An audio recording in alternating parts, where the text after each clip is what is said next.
Si alguien que no te conociera en absoluto te preguntara quién eres, ¿qué le dirías?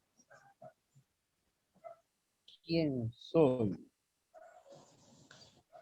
Sí. Wow. Soy un hombre bendecido en el nombre del Señor. Amén. Amén. Es una muy buena respuesta. A ver, ¿quién más está por ahí?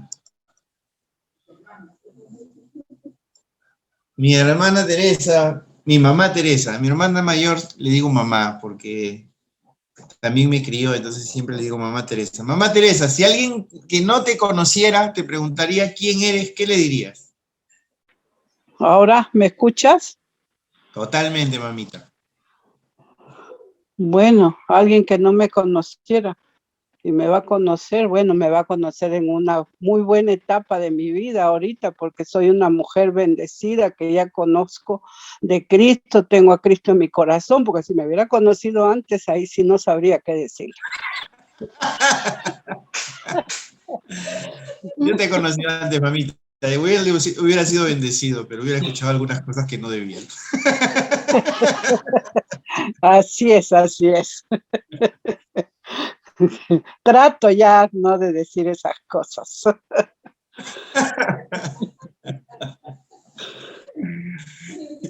Gracias, mami. Y en la misma pregunta. Viene alguien en la calle y te pregunta quién eres. Buenas noches Hola. con todos. Bueno, yo le diría, soy Yemima, hija de Jacob y hija de Dios. Amén. Amén. En la Biblia hay personajes a los que el Señor o les cambia el nombre o los llama de una manera especial.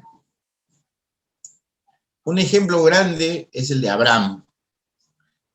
Abraham, padre de la fe, dice me parece, Romanos 4:11, ¿no?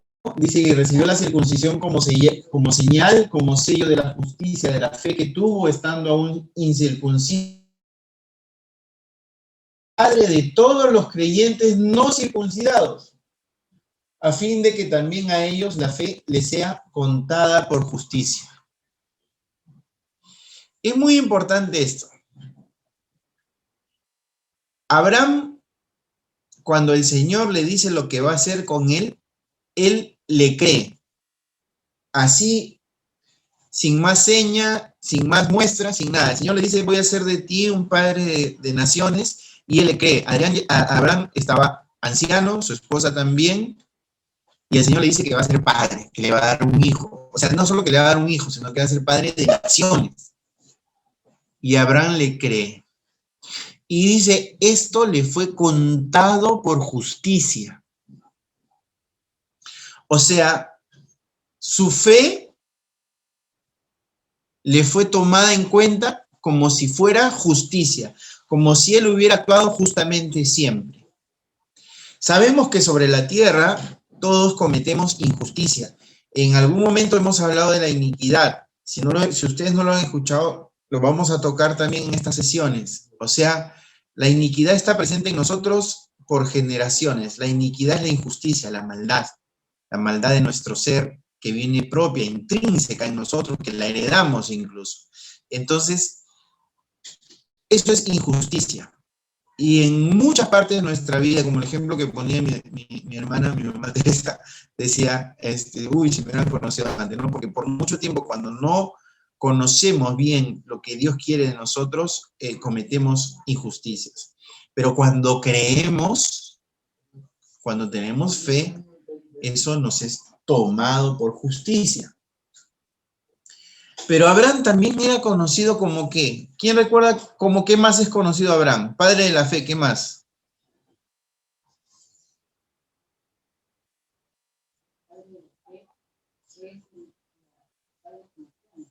Padre de las naciones, padre de la fe. Y en Isaías 41:8 hay un título que a mí me conmueve tremendamente.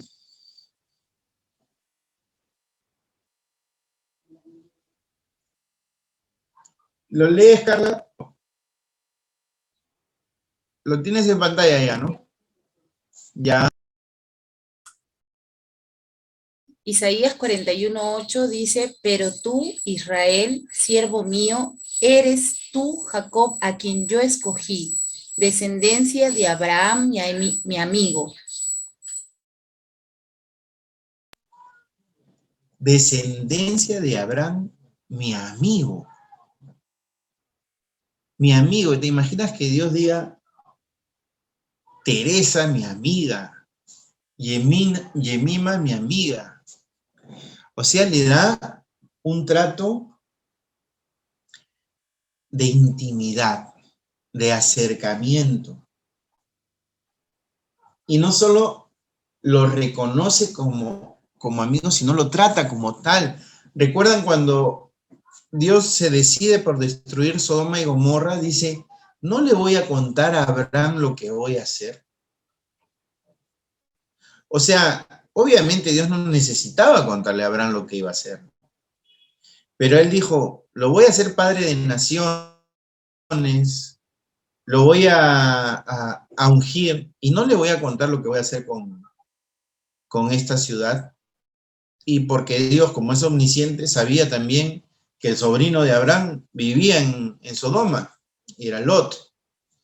Entonces se da este capítulo donde Abraham le dice, pero 50 justos, 40 justos, 30. Una de las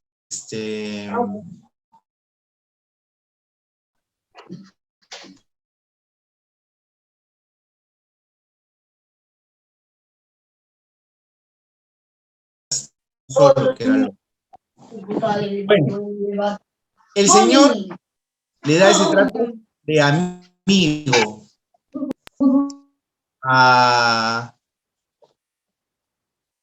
le da ese trato de amigo a Abraham, y Abraham es conocido como el amigo de Dios. Después, cerca de este capítulo, está también en el Génesis la historia de Melquisedec. Melquisedec es conocido como el sacerdote del Dios Altísimo. Miren ese título, Melquisedec, rey de Salem y sacerdote del Dios Altísimo. Después hay otros títulos en la Biblia, otros sobrenombres de hombres y de mujeres. La esposa de Abraham es conocida como madre de naciones, ¿no? Sara es madre de naciones. Ruth, ¿no? Que fue levantada como jueza en Israel. ¿Es Ruth, no, Carla? No, Débora. Ah, Débora es que se levanta como jueza de Israel. Gedeón, varón esforzado y valiente. Moisés, siervo fiel. David, varón conforme a mi corazón, dice Dios de él.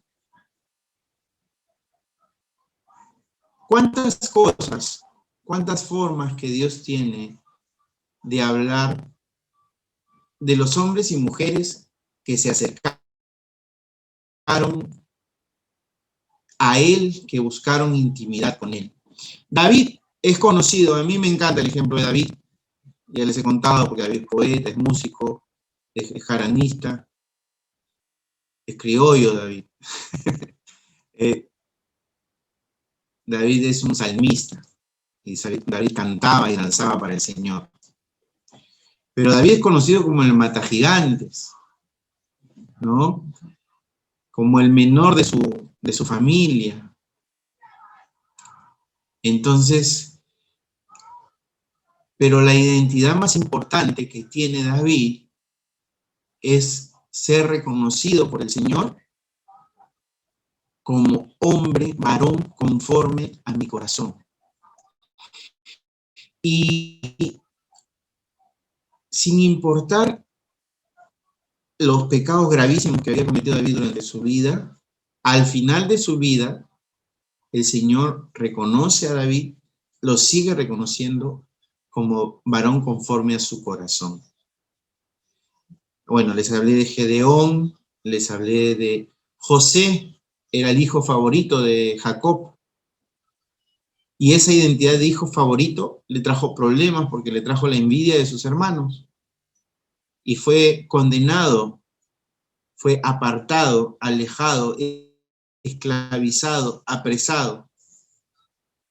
Sin embargo, el Señor lo ungió y lo levantó como el segundo hombre más poderoso en el mundo conocido, en el mundo bíblico conocido en ese momento, en la nación más poderosa que había en ese momento, que era Egipto. Y es así como, miren, los hermanos miren lo importante que es un poquito, tomando el tema de la iniquidad. Los hermanos de José lo condenan a José a esclavitud. Y a raíz de José, Jacob y sus hijos van a vivir a Egipto. Y es así como Israel comienza a crecer como pueblo dentro de Egipto. Y con el pasar del tiempo, Israel es esclavizado por los egipcios. Los descendientes de los hermanos de José nacen esclavos, producto de la iniquidad de que ellos condenaron a su hermano. Entonces, José es levantado. José era conocido por sus hermanos como el hermano favorito, el escogido, el antipático, el creído, porque José hablaba de sus sueños delante de sus hermanos decían, tú vas a reinar sobre nosotros, ¿no? Entonces, el soberbio, y era envidiado por sus hermanos, dice la palabra que sus hermanos lo llegaron a odiar, por compartir el sueño que había tenido, por tener la túnica de colores que le había dado su padre, ¿no? Observemos todo eso. Gedeón, varón esforzado y valiente. Jefté es otro ejemplo de que los hermanos lo rechazaban y lo odiaban, porque a pesar de que eran hijos del mismo padre, la madre de Jefté había sido una ramera. Y luego Jefté es levantado por el Señor para defender a Israel en batalla y para ser juez en Israel, para gobernar. O sea, para los hermanos de Jefté, Jefté era el hijo de la ramera. Para Dios era el líder y gobernador y juez en Israel. ¿Entienden a dónde va esta prédica, esta palabra? Ahora, ¿qué otro personaje de la Biblia recuerdan ustedes que haya, a ver si me ayudan, a ver, recuerdan ustedes que haya tenido un sobrenombre especial?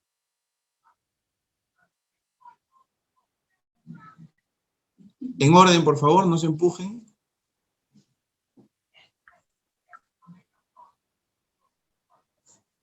Moisés, Moisés, salvado de las aguas. salvado de las aguas, exacto.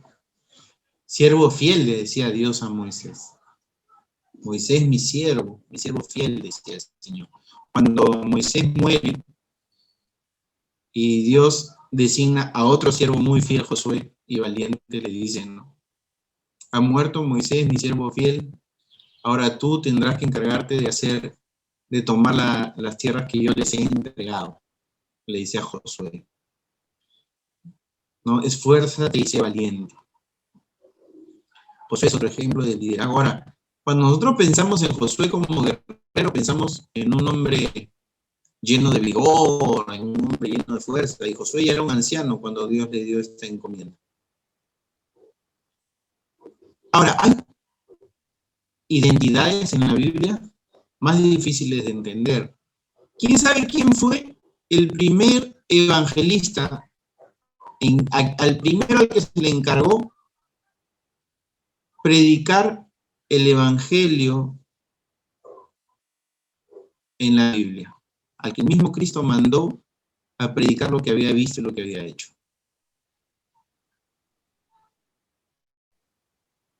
Otra vez, por favor, en orden, porque no se les escucha a todos.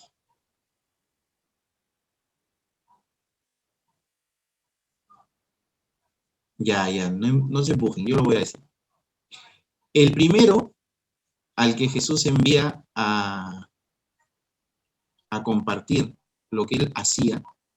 Al comienzo Jesús, cuando hacía milagros, les decía que no compartan nada, que no digan nada. Al primero que le dice que vaya y que diga, que proclame la maravilla que había hecho, es al Gadareno. ¿Alguien conoce la historia del Gadareno?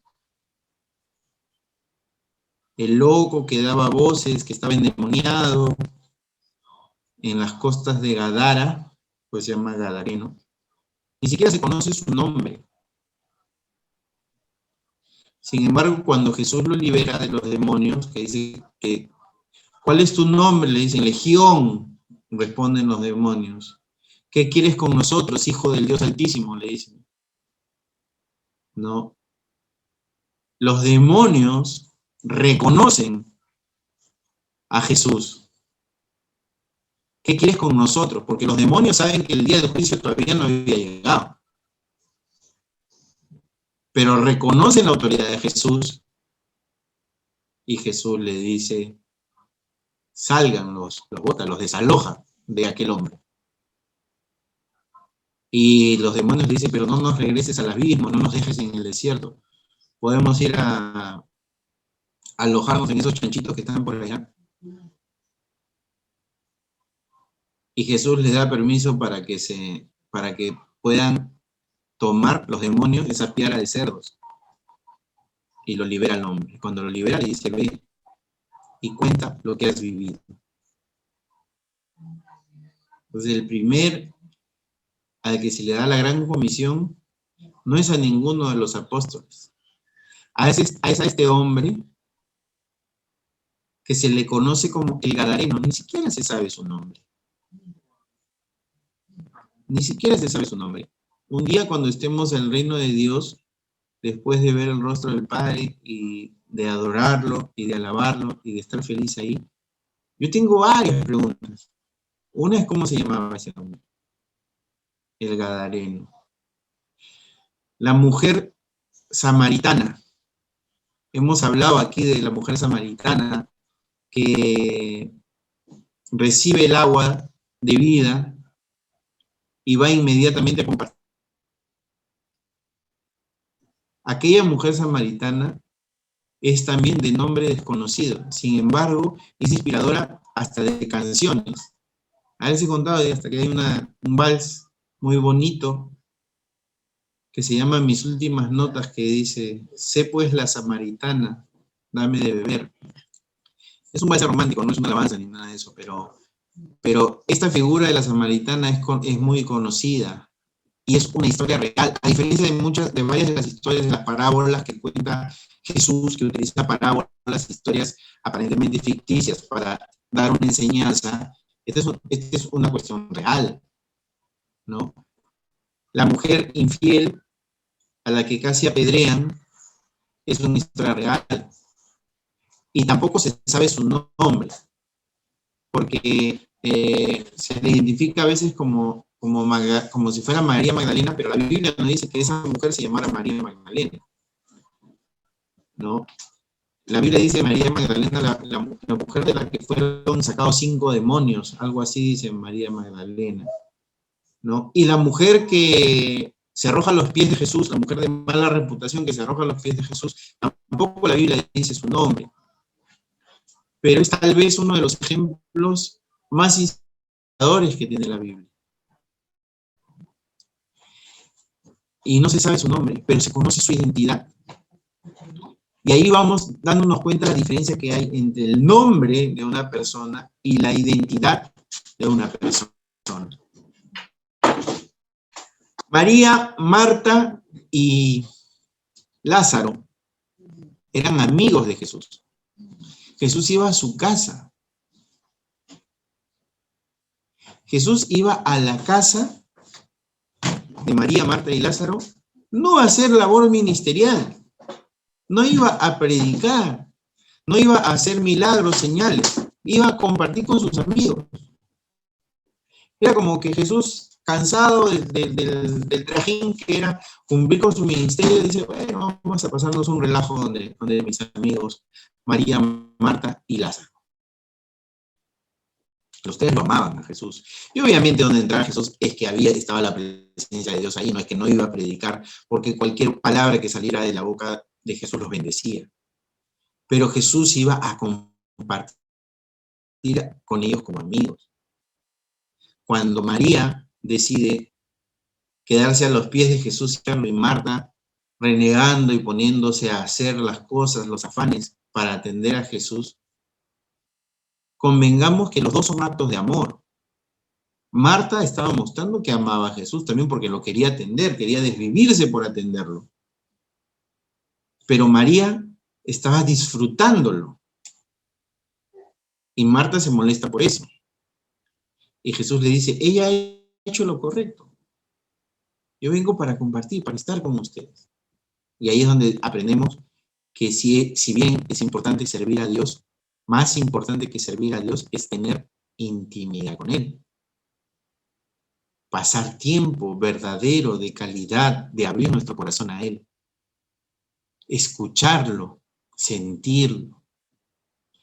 Hay formas para hacer eso. Ya hemos hablado, la oración, la adoración, la alabanza, la meditación. A veces no necesitamos hablarle, simplemente invocarlo y escucharlo y estar con Él. Eso es lo que le dice Jesús a Marta. Ella ha hecho lo correcto. María, ¿qué hizo? Se echó a los pies de Jesús a escucharlo, a contemplarlo, a pasar tiempo con Él. Marta se desvivía por atenderlo, arreglar la casa, cocinar, qué sé yo. No, la Biblia no es específica en eso. Pero Jesús le dice, María ha hecho lo correcto.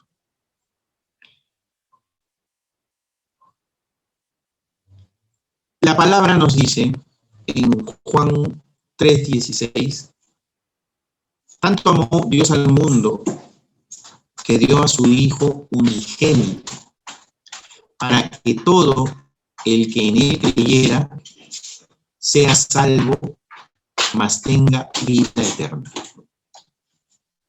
Es decir, como en el caso de Abraham, por la fe, cuando nosotros decidimos creer en Jesús y que Jesús vino a tomar nuestro lugar en la cruz, a tomar mi lugar en la cruz, tu lugar en la cruz, resucitó, venció a la muerte y al pecado. Cuando nosotros creemos eso, nos es tomado por justicia. Y esa fe, esa creencia, nos hace santos, limpios delante del Señor. Solo por creer. Yo no sé si a ustedes les gusta hacer compras en oferta, pero esa oferta es insuperable. Es un regalo. Es un regalo que ninguno podríamos pagar. En el momento en que creemos, somos salvos. Y delante de Dios en ese momento somos salvados. Somos rescatados. En ese momento hemos sido los rescatados. Pero conforme avanza nuestro crecimiento espiritual, mientras avanzamos en la vida, ya tomados de la mano con Cristo, aunque nos tropezamos, aunque nos equivocamos, no siempre avanzamos, a veces avanzamos un paso y retrocedemos dos, pero el Señor no nos suelta. Una vez que tú te entregaste a Cristo, el Señor te ha tomado y nadie arrebata de la mano de Dios lo que es de Él. Entonces, como tú eres de Él, aunque falles y todo, el Señor va a seguir peleando por ti. Pero eso no es una licencia también para decir, bueno, puedo fallar en cualquier momento y listo. No se trata de eso la gracia. Reconocer que Dios nos ama nos debe llevar a la obediencia y a cuidar nuestra santidad. Porque es un regalo justamente. Y si no cuidamos nuestra santidad, si no nos esforzamos por ser obedientes, entonces no valoramos ese regalo, no lo estamos valorando. Aunque seguimos siendo salvos. Pero el Señor no nos va a soltar. Entonces siempre va a buscar la manera de que aunque nosotros nos desviemos, Él enderezarnos, Él encaminamos. Y ahí somos salvos, hemos sido los rescatados. Entonces, después vemos en Juan 15:16. ¿Me ayudas, Carla, con Juan 15:16?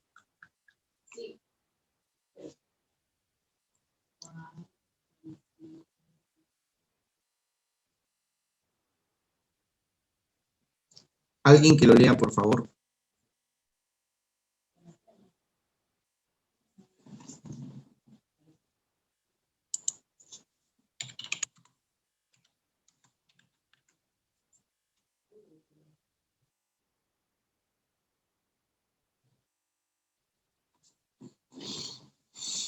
Lourdes, ¿me podrías ayudar con la lectura?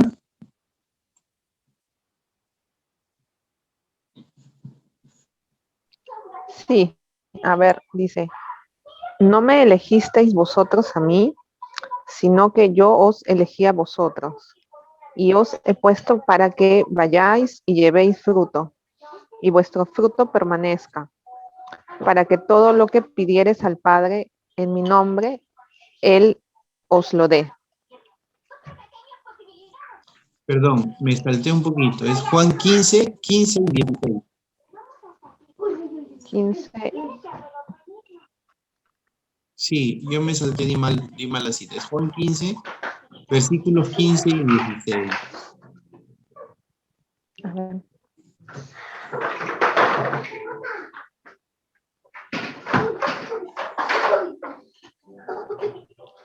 Ahora sí, Lourdes. Ya. Ya no os llamaré siervos, porque el siervo no sabe lo que hace su señor, pero os he llamado amigos, porque todas las cosas que oí de mi Padre os las he dado a conocer. No me elegisteis vosotros a mí, sino que yo os elegí a vosotros, y os he puesto para que vayáis y llevéis fruto, y vuestro fruto permanezca, para que todo lo que pidiereis al Padre en mi nombre, Él os lo dé.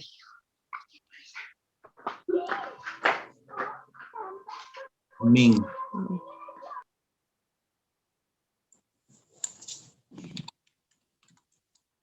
Primero hemos sido rescatados, hemos sido salvos, ¿no? En Juan 3:16 nos dice eso.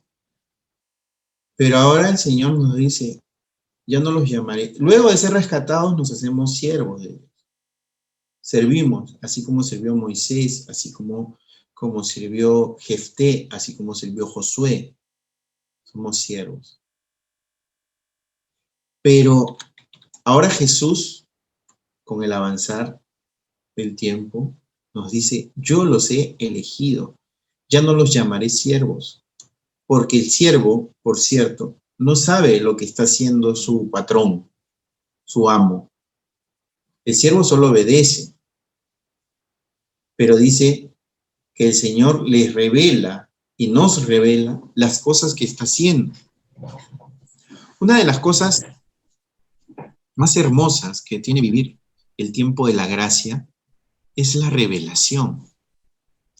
La revelación que nosotros tenemos de la palabra.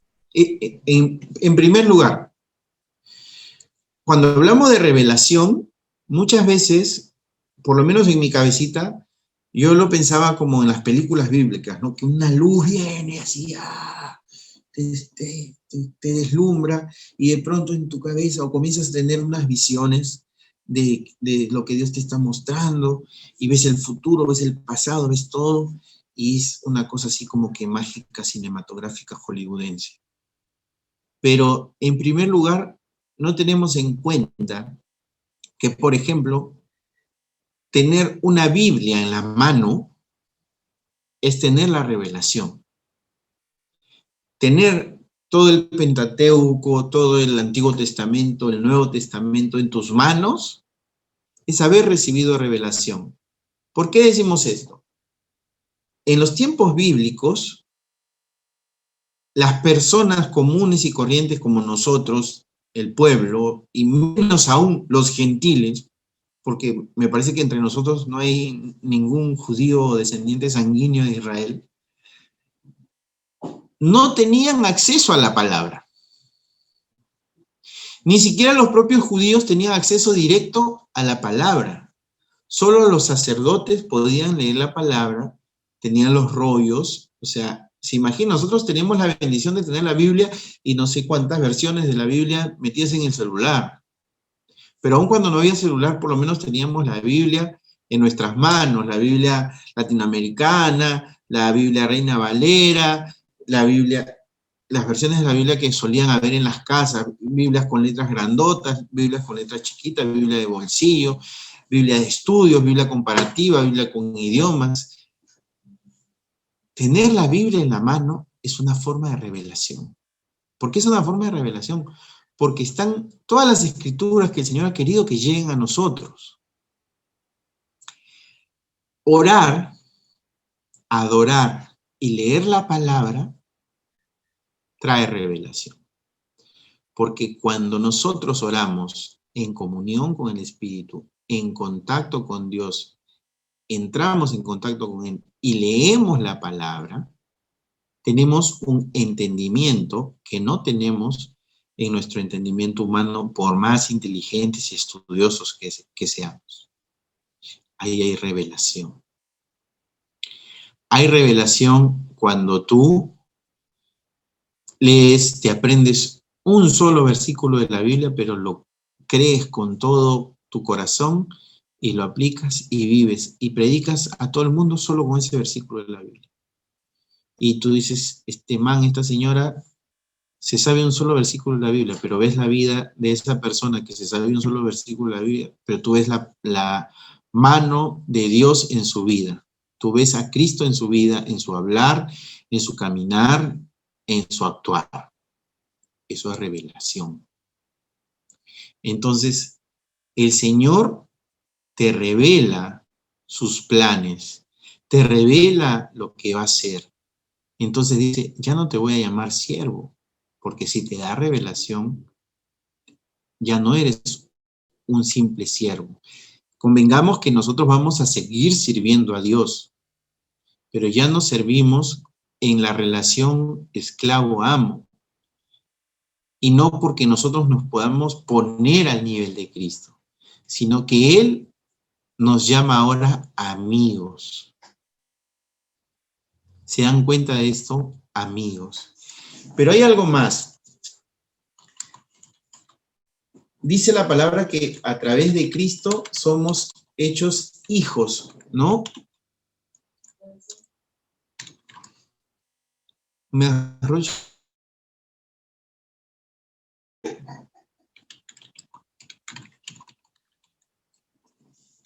Juan 1:12.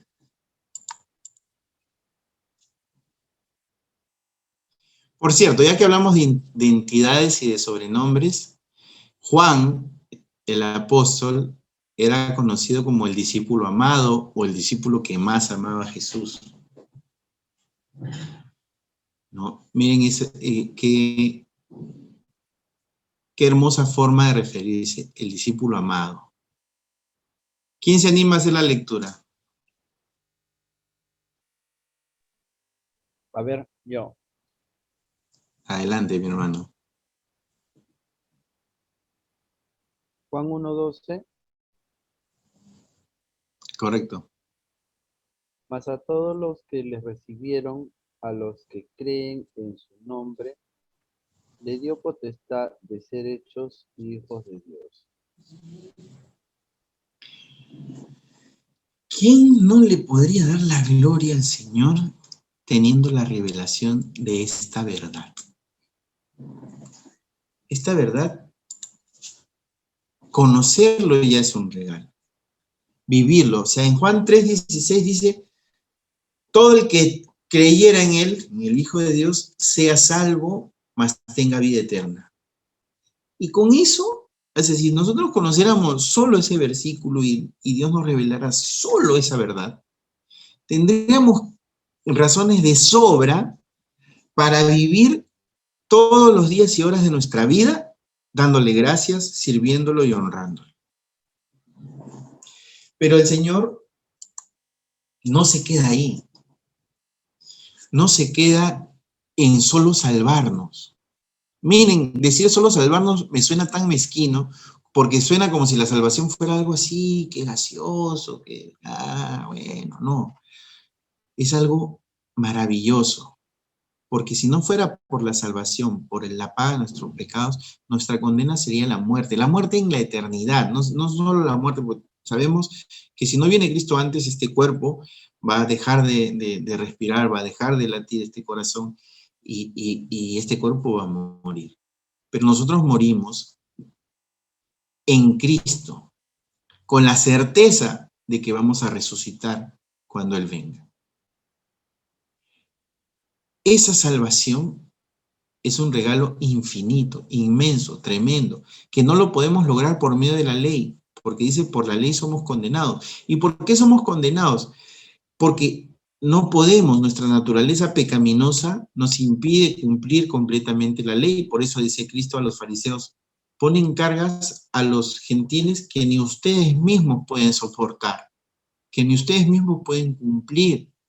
Porque por la ley todos somos condenados. Y dice la palabra, la paga del pecado es muerte. Entonces, todos los que somos pecadores, somos condenados a muerte. ¿Cómo nos libramos de esa muerte? ¿Cómo nos libramos de esa consecuencia de nuestros pecados propios y de los pecados heredados? A través de Cristo. Entonces Dios dice, los hombres no pueden volver hacia mí. Los hombres no pueden tender puentes hacia mí. Entonces, el Señor decide poner un puente entre los hombres y Él. Poner un camino, poner una verdad, poner vida. Ese puente se llama Jesús.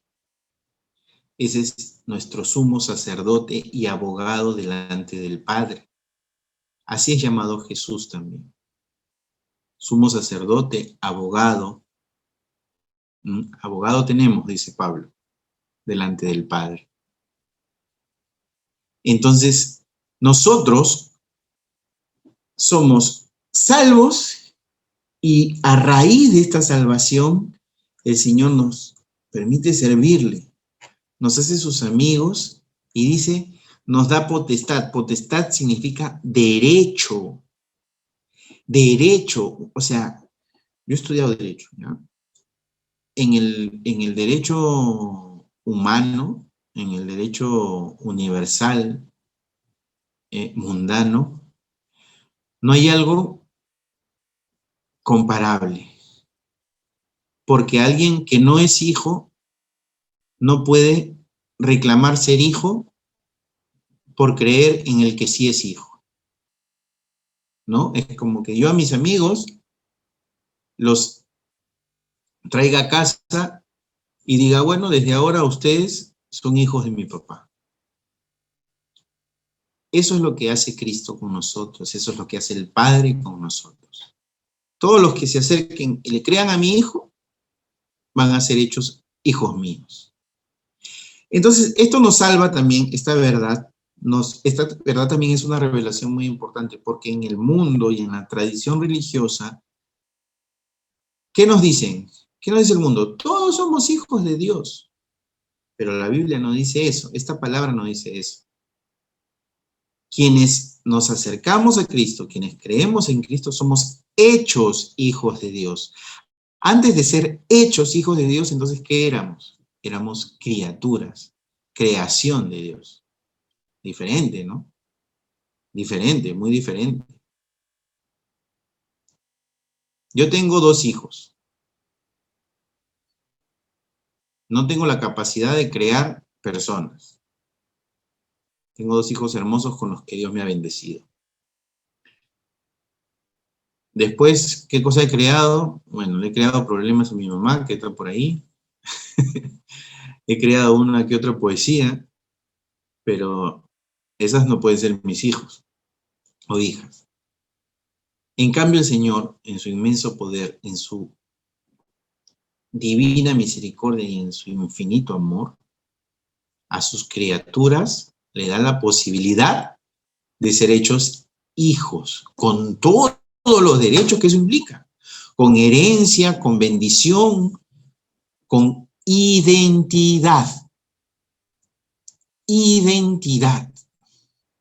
Y vamos a ver en un rato por qué es tan importante tu identidad como hijo de Dios. confirma el Señor a los hijos de Dios al final también de este evangelio según Juan, cuando dice Juan 21, ¿me ayudas, Carlita, por fin? Juan 21, me parece que es desde el versículo 5 para adelante.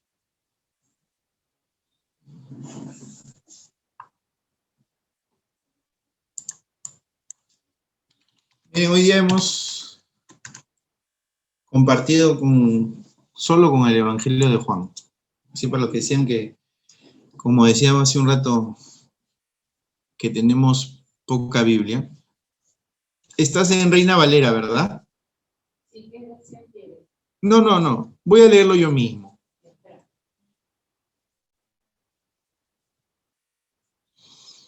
Voy a leerlo desde el comienzo, desde el primer versículo, porque es importante. Dice Juan, capítulo 21. Después de esto, Jesús se manifestó otra vez a sus discípulos junto al mar de Tiberias y se manifestó de esta manera. Aquí estamos hablando después de la resurrección de Jesús. Jesús ya había sido crucificado y había resucitado. Estaban juntos Simón Pedro. Aquí vemos otro cambio de nombre, ¿no? A Simón le dijo, tú eres roca, piedra. Y es interesantísimo, ¿por qué Jesús le dice a Simón piedra? Algo así como estabilidad, ¿no? Dice Simón, eres piedra y sobre esta piedra edificaré la iglesia, dice. Pedro tenía un carácter súper inestable. Era explosivo, impetuoso. Era así medio arrebatado. Y sin embargo el Señor le dice piedra, firme. Porque el Señor no estaba viendo el carácter de Pedro en el presente. El Señor ya estaba viendo a Pedro cómo iba a ser. O sea, el Señor ya sabía en qué se iba a convertir Pedro. Y cuando Él dice, Pedro, eres piedra, no está hablando del carácter de Pedro en ese momento. Está hablando de quién va a ser Pedro, Simón Pedro, en Cristo Jesús. ¿Quién va a ser Simón Pedro en Él? Y lo da por hecho. Lo da por hecho. ¿Por qué Jesús? Porque es el mismo Padre hablando a través de Jesús. Bueno, estaban juntos sentados Simón Pedro, Tomás llamado el Dídimo, Natanael el de Caná de Galilea, los hijos de Zebedeo y otros 2 de sus discípulos. Simón Pedro les dijo, voy a pescar. Ellos les dijeron, vamos nosotros también contigo.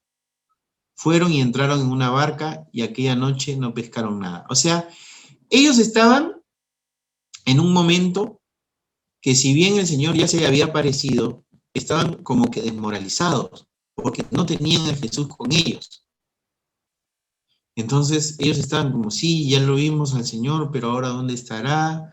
Como muchas veces estamos nosotros. Hemos tenido contacto con Jesús, hemos visto sus obras, sus maravillas, pero nos pasa una circunstancia, una enfermedad, un problema en el trabajo, un accidente, y nos desanimamos todos, nos desinflamos todos, nos fuimos al piso. Así estaban estos. Tanto que Simón Pedro le dice, bueno, voy a pescar, y todos están ahí, bueno, vamos, pero total no tenemos nada que hacer, ¿qué hacemos acá? Se subieron todos a la barca. Fueron a pescar y con ese ánimo que tenían, con esas ganas que tenían, con esa moral que tenían, hasta los peces huyeron. No pescaron nada. Y entonces aquí vemos la aparición. Cuando ya iba apareciendo, se presentó Jesús en la playa, mas los discípulos no sabían que era Jesús. Y ojo aquí a la palabra. Y les dijo, ellos están en la barca. Jesús está en la orilla. Y les dice esto, hijitos, ¿tienen algo de comer? Le respondieron, no. Él les dijo, echad la red a la derecha de la barca y hallaréis. Entonces le echaron y ya no la podían sacar por la gran cantidad de peces. Entonces aquel discípulo a quien Jesús amaba dijo a Pedro, ¡es el Señor! Simón Pedro, cuando oyó que era el Señor, se ciñó la ropa. Miren cómo están así de desmoralizados, de relajados. Dice que Pedro se ciñó la ropa. O sea, Pedro estaba tolaca, estaba y me imagino que con el torso desnudo, ¿no? Porque se había despojado de ella y se echó al mar. Algo medio incomprensible, o sea, un poco, esto me hace acordar, no sé si ustedes han visto la película Forrest Gump, cuando Forrest está en su barco y ve al capitán, ¿cómo se llama? Al teniente Dan en el muelle, y en vez de ir con todo el barco, se tira del barco y comienza a nadar hacia el capitán. Así me lo imagino a Pedro, desesperado nadando, porque también Pedro hubiera podido decir, oye, llevemos la barca a la orilla, que ahí está el Señor.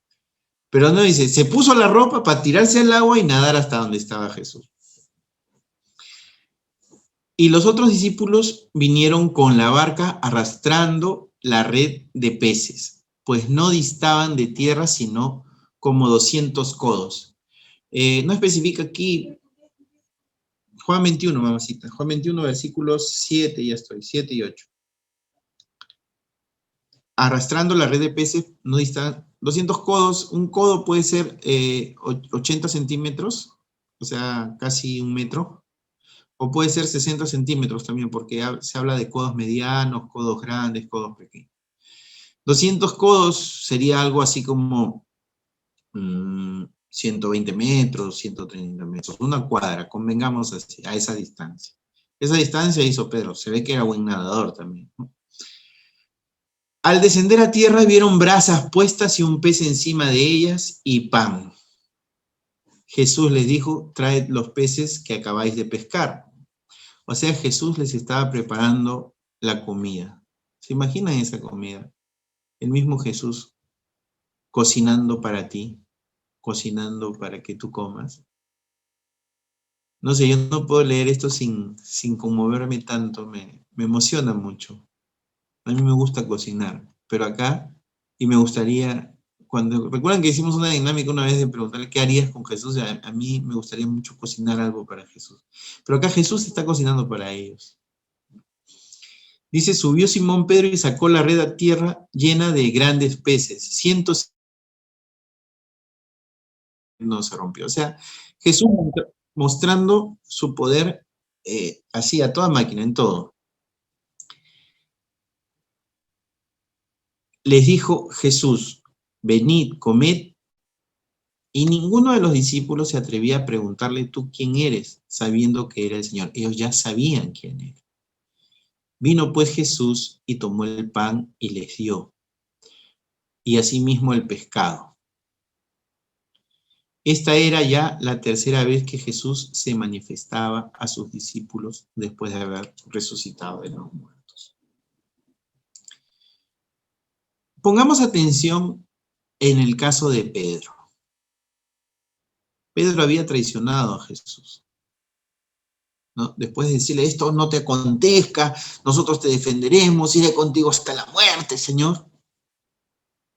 Y a la primera, Pedro lo negó. Y el Señor le dijo, mirándolo con amor, le dijo a Pedro lo que iba a pasar, ¿no? Me negarás 3 veces antes de que el gallo cante. Pero cuando el Señor le dijo esto a Pedro, no se lo dijo condenándolo, sino con una mirada de amor. Y Pedro efectivamente negó a Cristo 3 veces. Y aquí viene otra vez una muestra de lo que es identidad. Cuando hubieron comido, Jesús dijo a Simón Pedro, Simón hijo de Jonás, ¿me amas más que estos? Le respondió, sí, Señor, tú sabes que te amo. Él le dijo, apacienta mis corderos. Volvió a decirle la segunda vez, Simón, hijo de Jonás, ¿me amas? Pedro le respondió, sí, Señor, tú sabes que te amo. Le dijo, pastorea mis ovejas. Le dijo la tercera vez, Simón, hijo de Jonás, ¿me amas? Pedro se entristeció de que le dijese la tercera vez, ¿me amas? Y le respondió, tú lo sabes todo, tú sabes que te amo. Jesús le dijo, apacienta mis ovejas. ¿Jesús estaba interrogando a Pedro? Por supuesto que no. Jesús no necesitaba que Pedro le diga te amo, porque él sabía, él conoce el corazón de todos. Conocía el corazón de Pedro, conoce el tuyo, conoce el mío, conoce tus pensamientos y los míos. 3 veces le preguntó para restituir a Pedro, para reconciliar a Pedro, por las 3 veces que Pedro lo negó. Así de misericordioso es el Señor conmigo y contigo. El Señor te ama con locura. Y todas las veces que falles, te va a preguntar, ¿me amas? Y cuando tú le digas que sí, listo, se acabó. Sigues para adelante. Sigues, el Señor te va a volver a abrazar, no importa qué tan leve o qué tan horrible haya sido tu pecado, el Señor te va a abrazar, te va a perdonar. Pero necesitas volver a decirle, Señor, yo te amo, perdona. ¿Y por qué puedes hacer esto? Porque tú no necesitas ser un matagigantes como David. Ya no necesitamos ser padre de naciones o madre de naciones. Ya no necesitamos ser levantados como jueces o como juezas. Aunque esos títulos son hermosos, a mí me encanta el título que tiene David de varón conforme al corazón de Dios, que también un descendiente de él como Josías lo recibió, porque también dice la Biblia de Josías, del rey Josías, dice varón conforme al corazón de Dios. Todos esos títulos son lindos, todos esos sobrenombres son lindos.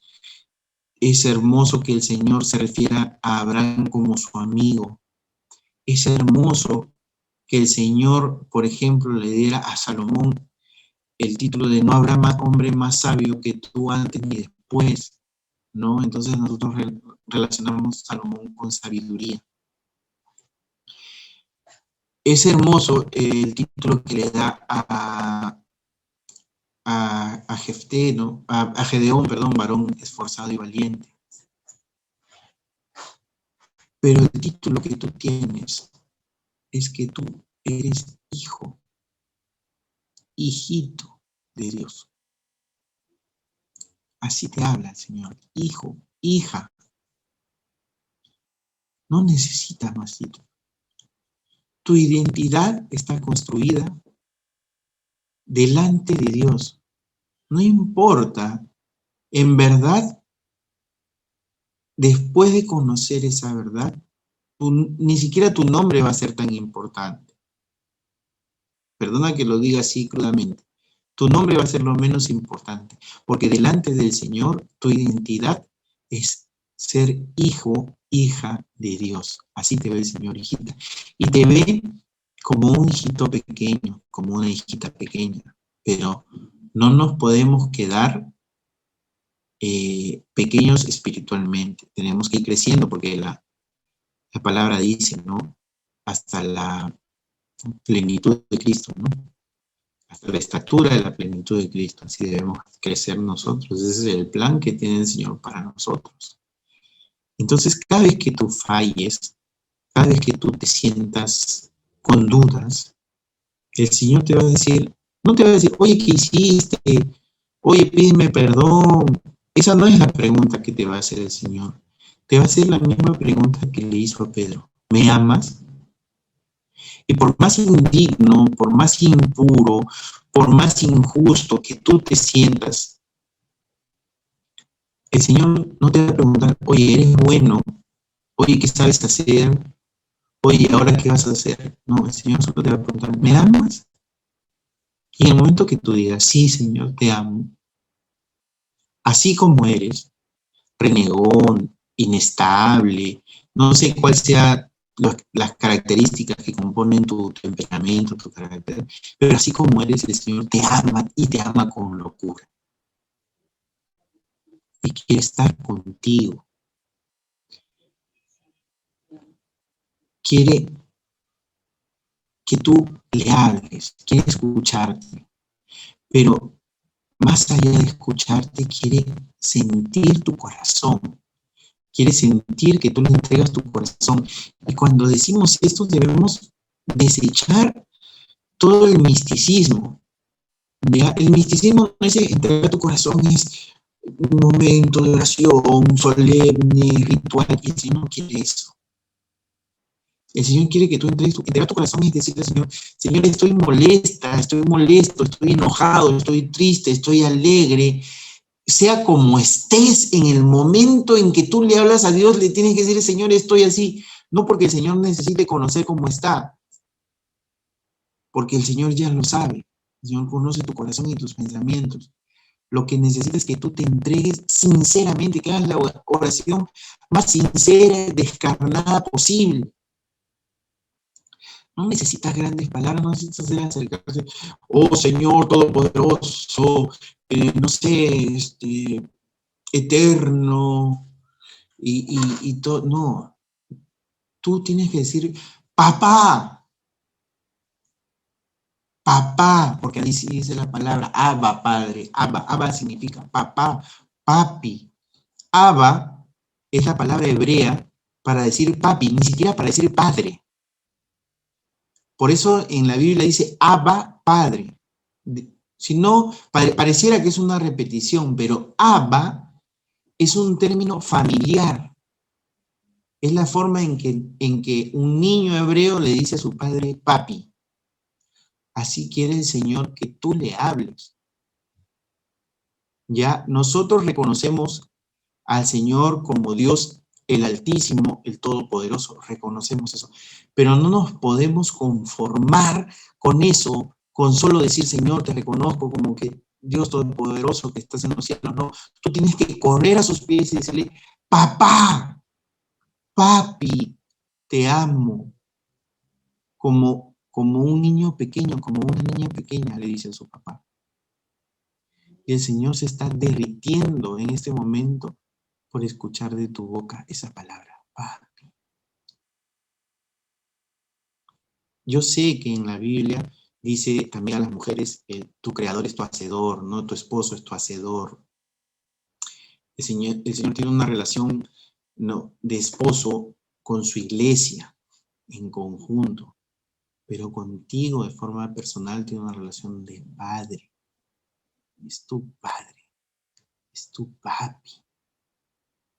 Y Él quiere escucharte, se derrite por escucharte, decirle, papi, te amo.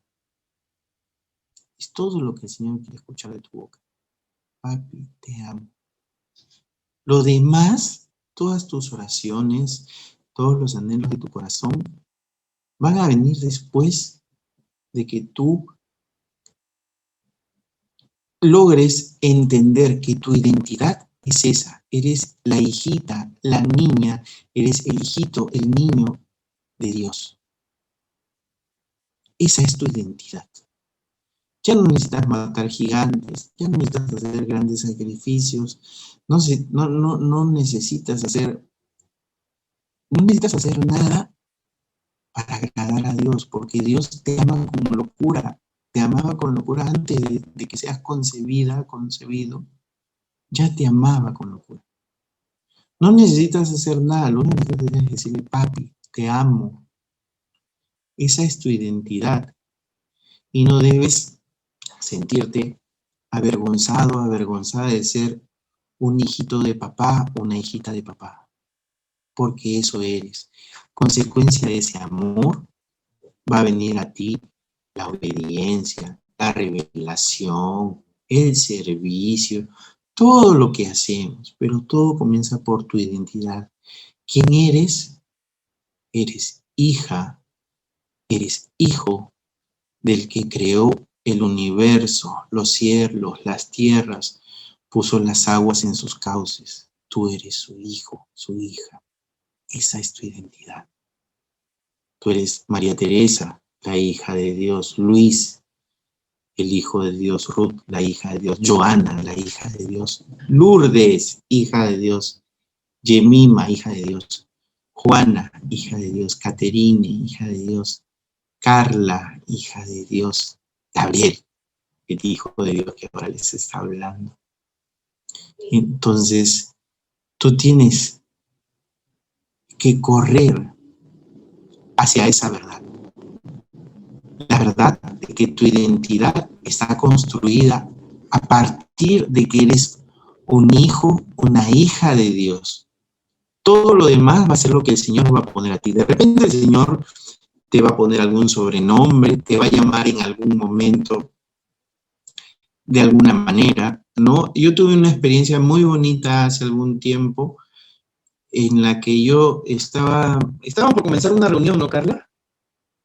Sí. Cuando pasó lo de Saraí, ¿te acuerdas? Ah, sí. Entonces yo quería poner una alabanza, hacía algo como de gozo, y me puso en la cabeza la melodía de la canción, Soy amante de tu presencia.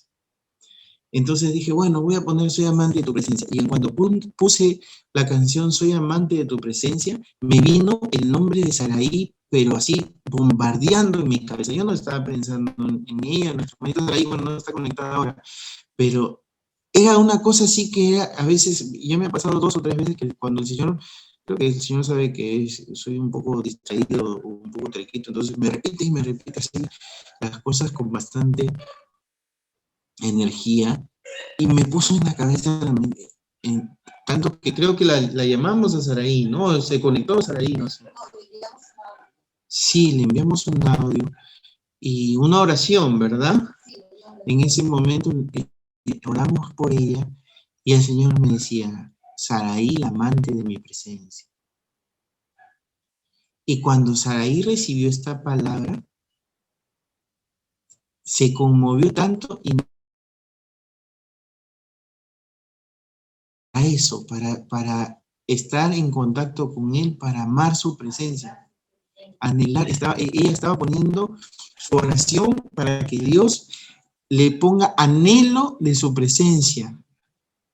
Nosotros, obviamente, no sabíamos nada de esto, no sabíamos qué estaba pasando con Saraí en ese momento, solo fue eso, el Señor contestando la oración de Saraí con esa palabra, diciéndole Saraí, la amante de mi presencia. Yo me quedé estupefacto y me quedé sorprendido, maravillado de cómo Dios estaba obrando, hablando en ese momento. Entonces, esa es tu identidad. Tu identidad no es como te ve el mundo. Convengamos en que tú tienes una identidad humana, yo también tengo una identidad humana, por ejemplo, en mi casa, ahí está mi mamá y mi hermana seguramente, mi mamita me está escuchando con mi hermana seguramente, en mi casa me dicen Pelón, me encanta que me digan Pelón porque es un sobrenombre muy familiar para mí. Entonces, bueno, cuando nací, era pequeño, creo que me creció el pelo a los 3 o 4 años recién, entonces por eso me decían Pelón, ¿no? Entonces, esa es parte de mi identidad. Personas que me han conocido en la vida me conocerán como que soy hincha de Alianza, ¿no? Gabriel el aliancista. Y, por ejemplo, en el colegio, en secundaria, me decían el borracho, no porque tomara, sino porque como siempre se me salía la camisa, así andaba así medio desgarbado, desordenado. Entonces, un amigo me decía, y como tengo los ojos así medio como dormilones, me decía, tú pareces borracho, así, ¿no? Entonces me decían el borracho, esa es la chapa que tengo del colegio, ¿no? No porque tenga problemas con el alcohol ni nada de eso, pero es me da risa eso, ¿no? En mi barrio me dicen cabezón, porque bueno, como antes era mucho más flaco, la cabeza se ve que me creció primero que todo el cuerpo, entonces me decían cabezón. Y todas esas son cosas partes de mi identidad humana, ¿no? En el trabajo, cuando trabajaba en Surco, como yo he sido melómano, escuchaba siempre salsa, me decían, Gabrielito, ay, bien salsero. Todas esas son partes, y seguramente en tu vida tú tendrás muchas cosas que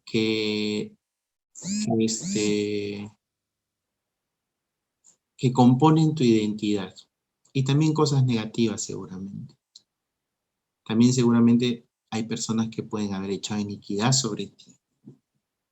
Haberte dicho palabras que te han herido. Haberte dicho palabras que tú te has creído. Pero todo eso ya no tiene cabida en tu vida. Porque cuando has sido hecha hijo, hija de Dios, todo cambió. Y dice el Señor, yo hago todas las cosas nuevas. Y hacer todas las cosas nuevas quiere decir que hay un antes y un después en tu vida. Y cuando entregaste tu vida a Cristo, todo comenzó a ser hecho nuevo. Entonces también tú tienes que soltar todas esas identidades que no son ciertas, que son falsas, que el enemigo te puso, que personas que fueron usadas por el enemigo echaron iniquidad sobre ti, las tienes que descartar, sea lo que sea. No voy a poner ningún ejemplo, pero estoy seguro que en tu vida tú has recibido palabra de muerte, palabra de iniquidad. Toda esa palabra de iniquidad en este momento la vas a descartar. Lo vas a entregar al Señor en tu mente, en tu oración, como el Señor te ordene, te revele que debas hacerlo. Y vas a decir, no más, porque yo soy tu hijo, porque yo soy tu hija. Y vas a reclamar ese derecho, porque el Señor te ha dado el derecho a ser hijo. No te ha dado la posibilidad, no te ha dado la sugerencia, no, te ha dado el derecho de ser hijo, potestad, derecho de ser hijo de Dios. Solo por tu fe, porque por tu fe, la fe te ha sido tomada por justicia. Y esa fe te ha dado a través de Jesús el derecho de ser hija de Dios, hijo de Dios. Y eso ya nadie te lo puede quitar. Adelante, Carla.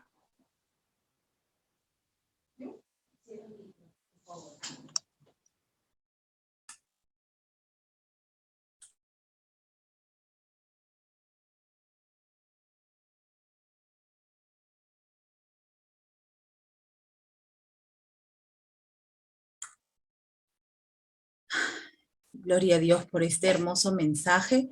Y para poder cerrar nuestra reunión, vamos a entregar al Señor, ahí donde están con sus micros cerrados, no es necesario que lo abran, todo eso que necesitamos rendirle al Señor para poder nosotras entrar en esa hermosa presencia de Dios y decirle esas palabras que Él quiere oír, que lo amamos por quien es Él, nuestro papá, nuestro amado, lo todo. Amén. Yo voy a ir haciendo una oración y cada uno allí donde está, dígale al Señor con sus propias palabras, traten de alejarse de toda distracción para que sea el Señor ministrando sus corazones. ¿Se escucha la música?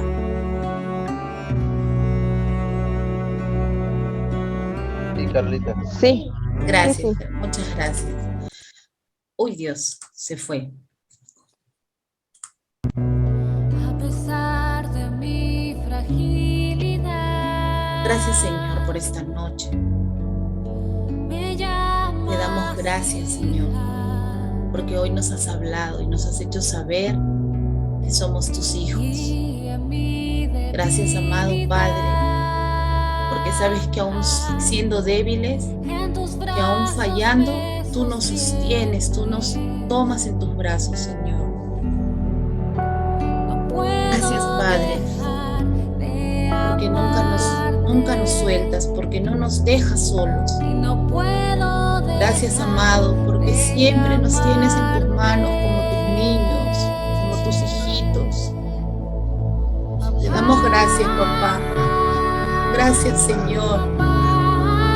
Gracias, Padre, porque nos rescataste cuando más te necesitábamos.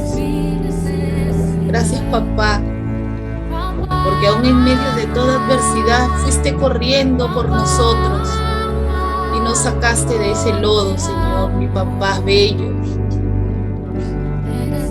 Hoy quiero renovar mi relación contigo, quiero renovar mi identidad de hija tuya, papá, de hijo tuyo, papá. Perdóname porque fallo, papá. Perdóname porque soy humano, papá. Pero te amo. Y quiero caminar contigo. Ríndele al Señor esa carga, ríndele al Señor si te has sentido lejos de Él. Gracias, papá, porque tú me oyes mi corazón, oyes mi preocupación, oyes mi necesidad, oyes mi angustia, oyes mi soledad, oyes mi frustración. Solo vienes y me abrazas, solo vienes y me hablas, envías a alguien a hablarme, me envías un mensaje, me envías una prédica, pero siempre me hablas, papá. Siempre me das una palabra para no estar desanimado ni desanimada. Siempre me haces saber que tú tienes el control, papá. Abba, Padre. Abby, te amo. Dile al Señor cómo lo amas. Dile a papá cuánto lo amas. Allí donde estás. Dile te amo porque me amaste primero. Te amo con todo mi corazón. Te amo y quiero amarte más. Enséñame a que pueda buscarte cada día. Enséñame a que necesite más de ti. Abrázame, papá. Abrázame, papá. Gracias, Señor, por este grupo. Gracias por este ministerio. Gracias por todo lo que hacen para animar a estos hermanos bellos a buscar de tu presencia, papá. Gracias por darnos tu palabra, papá bello. Gracias por darnos tanto amor, aun cuando no lo merecemos, papá. Gracias, amado Rey, precioso Padre Celestial.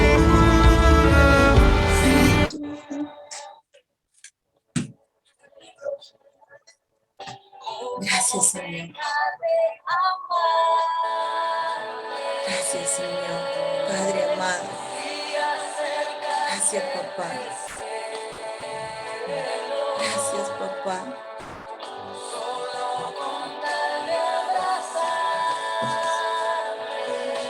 Jesús tenía toda la autoridad, incluso para enfrentar a Satanás en persona, porque nunca dudó ni un momento de quién era. Tú no dudes, esa misma autoridad ha sido puesta en ti. Jesús ha compartido, nos ha dado, nos ha entregado ese poder. Tú lo tienes, eres hijo, eres hija de Dios. Papi, te damos gracias, papito. Papito, te abrazamos. Papito, te amamos. Somos tus hijitos, Señor. Somos tus hijitos. Así como llamaste a los que estaban en la barca hijitos. Eso queremos ser, Señor. Queremos estar así contigo, como niños pequeños, Señor. Sentir tu mano en nuestras cabezas, acariciarnos, Señor. Hacerte sonreír cuando te decimos, papi, te amo, papi, te amo, papi, te amo. Sí, papá. Gracias, papá. Oh, papi, papá. Gracias. Soy tu hijo, esa es mi identidad, soy tu hijo. Soy tu hijo. Gracias, papá. Oh, papá, papá. Eres nuestra felicidad, papá. Gracias, papá. Tu papá te llevas todo. Sí, papá. Tú te llevas toda iniquidad que haya sido echada sobre mis hermanos. Tú te llevas toda tristeza, todo dolor, toda angustia, te la llevas hoy, papito. Sí, papito. Porque tú no quieres que tus hijos carguen con esas cosas, papi. Todos te están entregando en este momento esas cargas, Señor. Porque tú nos liberas de cargas, Señor. Porque tú te has llevado esas cargas en la cruz, Señor, ya no son nuestras.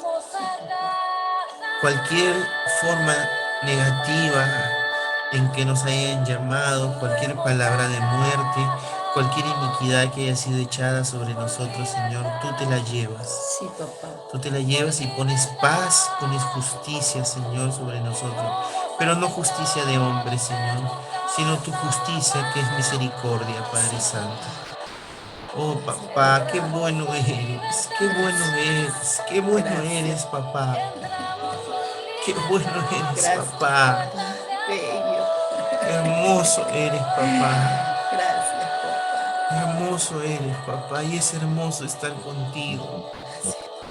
Abraza a tus hijas y a tus hijos, papá. Abrázanos. Queremos estar contigo, queremos contemplarte, queremos sentirte, queremos escucharte, Señor. Queremos que tú seas quitando todo lo que nos estorba para estar cerca de ti, Señor.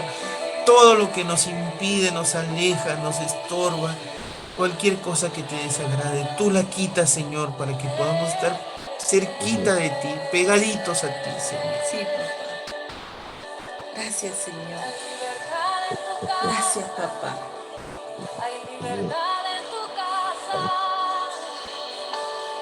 Gracias, papá. Hoy ya sabes quién eres tú. ¿Quién eres tú en Él? ¿Quién eres tú en Él? Él te está viendo, Él te está oyendo tu corazón. Y te ama. Y te ama. Te ama como eres, te ama como eres. Ese es tu papá, nuestro papá. Ese es nuestro papá. Ahora ya sabes quién eres. Papá, en los brazos de papá. Amén. Amén. No hay nada malo, porque papá nos tiene en sus manos. Hoy, Señor, gracias, papá. Gracias, papá. Ese eres tú. Dile ahora cómo amas a papá.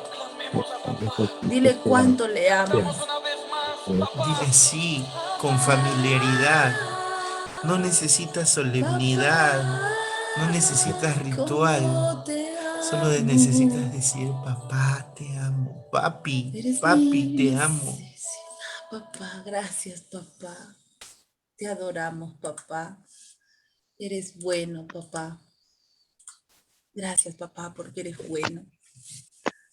Damos gracias al Señor por esta noche, damos gracias por ese inmenso amor que Él tiene para nosotros. Y nos gustaría preguntarles ahora, ¿quién quiere decirnos ahora quién eres? ¿Quién eres hoy? Soy la hija de Dios. Soy hija de Dios. Hoy más que nunca soy hijo de Dios. Bueno, creo que ya sabemos claramente quiénes somos,